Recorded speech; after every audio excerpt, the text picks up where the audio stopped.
Bom dia, boa tarde, boa noite, pessoal, tudo bem? Hoje vamos para o dia 343, o livro de Colossenses. Bora lá?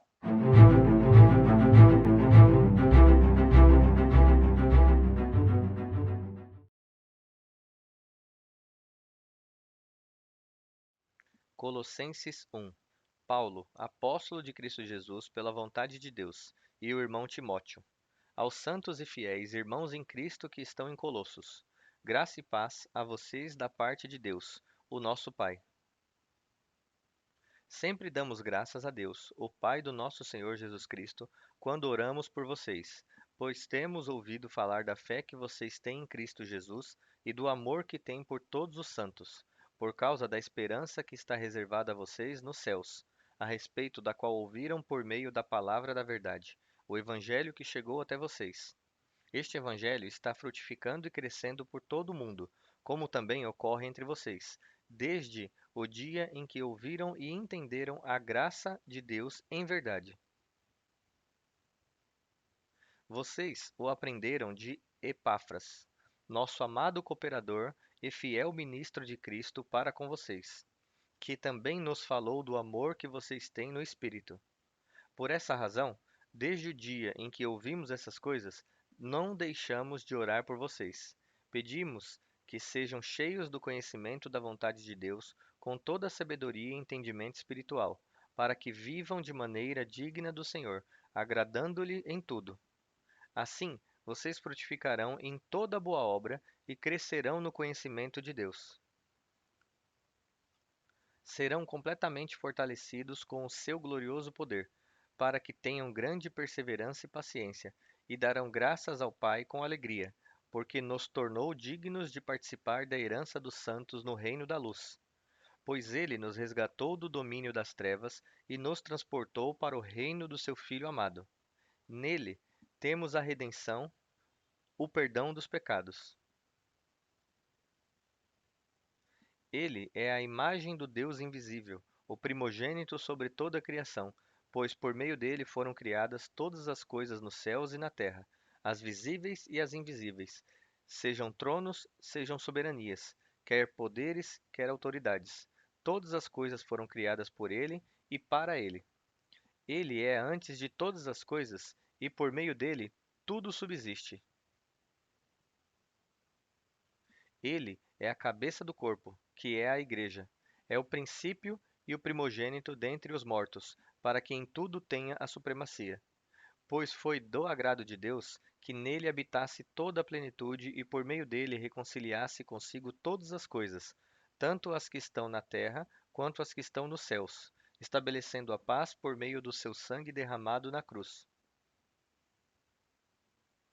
Antes, vocês estavam separados de Deus e eram inimigos dele por causa da disposição interior e do mau procedimento de vocês. Contudo, agora ele os reconciliou pelo corpo físico de Cristo, por meio da morte, para apresentá-los diante dele santos, sem culpa e livres de toda acusação, desde que continuem alicerçados e firmes na fé, sem se afastar da esperança do evangelho que vocês ouviram e que tem sido proclamado a todos os que estão debaixo do céu. Este é o evangelho do qual eu, Paulo, me tornei ministro. Agora alegro-me nos meus sofrimentos por vocês e completo no meu corpo o que resta das aflições de Cristo, em favor do seu corpo, que é a Igreja. Dela me tornei ministro de acordo com as responsabilidades que me foi dada por Deus, para apresentar a vocês, de modo pleno, a sua palavra, o mistério que esteve oculto durante épocas e gerações, mas que agora se manifestou a seus santos. A estes Deus quis fazer conhecida a gloriosa riqueza deste ministério entre os gentios, que é Cristo em vocês, a esperança da glória. Nós o proclamamos, advertindo e ensinando cada um com toda a sabedoria, para que apresentemos todo o homem perfeito em Cristo. Para isso eu me esforço, lutando conforme a força dele que atua poderosamente em mim. Colossenses 2. Quero que vocês saibam quanto eu estou lutando por vocês, pelos que estão em Laodiceia e por todos os que ainda não me conhecem pessoalmente. Esforço-me para que o coração deles seja fortalecido, sejam unidos pelo amor e alcancem toda a riqueza do pleno entendimento, a fim de conhecerem plenamente o mistério de Deus, a saber, Cristo. Nele estão escondidos todos os tesouros da sabedoria e do conhecimento. Digo isso para que ninguém os engane com um discurso persuasivo. Porque, embora esteja fisicamente longe de vocês, estou presente em espírito e me alegro em ver como estão vivendo em ordem e como está firme a fé que vocês têm em Cristo.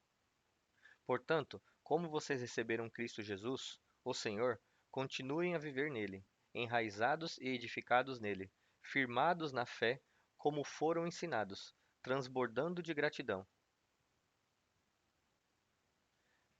Tenham cuidado para que ninguém os escravize por meio de filosofias inúteis e enganosas, que se fundamentam nas tradições humanas e nos princípios elementares deste mundo, mas não em Cristo. Pois toda a plenitude da divindade habita corporalmente em Cristo, e vocês estão plenos nele, que é a cabeça de todo o poder e autoridade. Por ele vocês também foram circuncidados, não com uma circuncisão feita por mãos humanas, mas com a circuncisão feita por Cristo, que é o despojar do corpo da carne.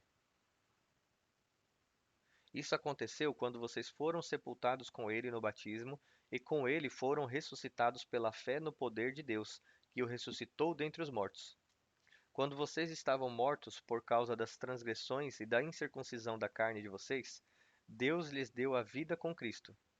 Ele nos perdoou de todas as transgressões e cancelou a escrita de dívida, que consistia em ordenanças e que era contra nós.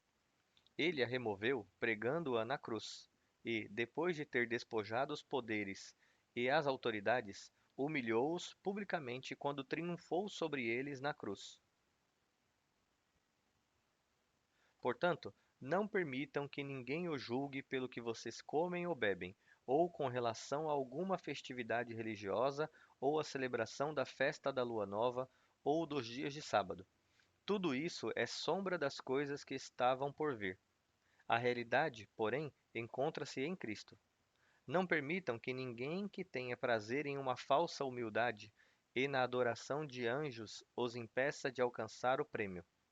Tal pessoa conta detalhadamente as suas visões, e a mente carnal dela a torna orgulhosa. Não está unida à cabeça, por meio da qual todo o corpo, sustentado e unido por seus ligamentos e juntas, se desenvolve com o crescimento dado por Deus. Já que vocês morreram com Cristo para os princípios elementares deste mundo, porque, como se ainda pertencesse ao mundo, vocês se submetem a regras. Não manuseie, não prove, não toque. Todas essas coisas estão destinadas a perecer pelo uso, pois se baseiam em mandamentos e ensinos humanos. Tais mandamentos têm aparência de sabedoria, com a sua pretensa religiosidade, falsa humildade e austeridade com o corpo, mas não têm valor algum para refrear os impulsos da carne. Colossenses 3. Portanto, já que vocês ressuscitaram com Cristo, dediquem-se às coisas que são do alto, onde Cristo está, assentado à direita de Deus. Pensem nas coisas do alto, não nas coisas da terra, pois vocês morreram, e a vida de vocês está escondida com Cristo em Deus. Quando Cristo, que é a vida de vocês, se manifestar, então vocês também serão manifestos com Ele em glória. Portanto, façam morrer tudo o que pertence à natureza terrena de vocês: imoralidade sexual, impureza, paixão, desejos maus e a cobiça, que é a idolatria. É por causa dessas coisas que vem a ira de Deus sobre os que vivem na desobediência, as quais vocês praticaram no passado, quando costumavam viver nelas. Agora, porém, abandonem estas coisas: ira, indignação, maldade, calúnia e linguagem indecente no falar. Não mintam uns aos outros, uma vez que vocês já se despiram do velho homem com as suas práticas e se vestiram do novo, o qual está sendo renovado em conhecimento à imagem do seu Criador.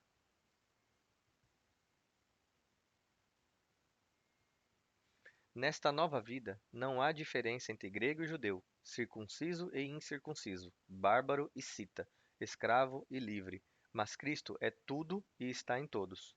Portanto, como escolhidos de Deus, santos e amados, vistam-se de profunda compaixão, bondade, humildade, mansidão e paciência. Suportem uns aos outros e perdoem as queixas que tiverem uns contra os outros. Perdoem como o Senhor os perdoou. Sobre todas essas coisas, porém, vistam-se do amor, que é o elo perfeito.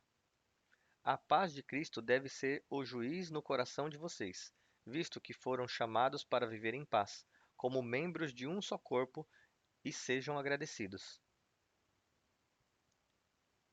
Que a palavra de Cristo habite plenamente em vocês. Ensinem e aconselhem uns aos outros com toda sabedoria. Cantem salmos, hinos e cânticos espirituais a Deus com gratidão no coração. Tudo o que fizerem, seja em palavra, seja em ação, façam-no em nome do Senhor Jesus, dando graças a Deus Pai por meio dele. Esposas, cada uma de vocês deve se sujeitar ao seu marido, como convém a quem está no Senhor. Maridos, cada um de vocês deve amar a sua esposa e não deve tratá-la com amargura. Filhos, obedeçam aos seus pais em todas as coisas, pois isso agrada ao Senhor. Pais, não irritem os seus filhos, para que eles não desanimem. Escravos, obedeçam em tudo aos seus senhores terrenos, não somente para agradar-lhes, quando estão observando, mas com sinceridade de coração, pelo fato de vocês temerem ao Senhor. Tudo o que fizerem, façam de todo o coração, como para o Senhor, não para os homens, sabendo que receberão do Senhor a recompensa da herança, pois é a Cristo, o Senhor, a quem vocês servem. Quem cometer injustiça, receberá de volta injustiça, e nisso não há favoritismo. Colossenses 4. Senhores, deem aos seus escravos o que é justo e direito, sabendo que vocês também têm um Senhor nos céus. Dediquem-se à oração, vigiando por meio dela com ações de graças. Ao mesmo tempo, orem por nós, para que Deus nos abra uma porta para a mensagem, a fim de que possamos proclamar o mistério de Cristo, pelo qual estou preso. Orem para que eu possa proclamá-lo, como me cumpre fazê-lo. Sejam sábios quanto à sua maneira de viver, para com os de fora, aproveitando ao máximo cada oportunidade. O seu falar seja sempre agradável e temperado com sal, para que saibam como responder a cada um. Tíquico, irmão amado, servo fiel e colaborador no serviço ao Senhor, informará vocês de todas as coisas a meu respeito. Enviei-o a vocês por esta mesma razão, que saibam como estamos e para que ele os encoraje. Ele irá com Onésimo, fiel e amado irmão, que é um de vocês. Eles irão contar tudo o que está acontecendo aqui. Aristarco, meu companheiro de prisão, envia saudações, bem como Marcos, primo de Barnabé. Vocês receberam instruções a respeito de Marcos, e, se ele for visitar vocês, recebam-no. Jesus, chamado Justo, também envia saudações. Estes são os únicos da circuncisão que são meus cooperadores em favor do reino de Deus e têm sido um consolo para mim. Epáfras, que é um de vocês e servo de Cristo Jesus, envia saudações. Ele está sempre batalhando por vocês em oração, para que, como pessoas maduras e plenamente convictas, continuem firmes em toda a vontade de Deus. A respeito dele, dou testemunho de que se esforça muito por vocês e pelos que estão em Laodiceia e em Hierápolis. Lucas, o médico amado, e Demas enviam saudações. Saúdem os irmãos de Laodiceia, bem como Ninfa e a igreja que se reúne na casa dela. Depois que esta carta for lida entre vocês, façam que também seja lida na igreja dos Laodicenses, e que vocês igualmente leiam a carta de Laodiceia. Digam a Arquipo: procure cumprir o ministério que você recebeu do Senhor. Eu, Paulo, escrevo esta saudação de próprio punho. Lembrem-se das minhas algemas. A graça seja com vocês. Bom, pessoal, chegamos ao fim de mais um dia, ao fim de mais um livro, que, como de costume, vou colocar aquele resuminho que vai estar aparecendo aí no card para vocês, aqui na descrição, aqui embaixo também. Eu espero ver vocês amanhã aqui novamente e que Deus abençoe a cada um de vocês.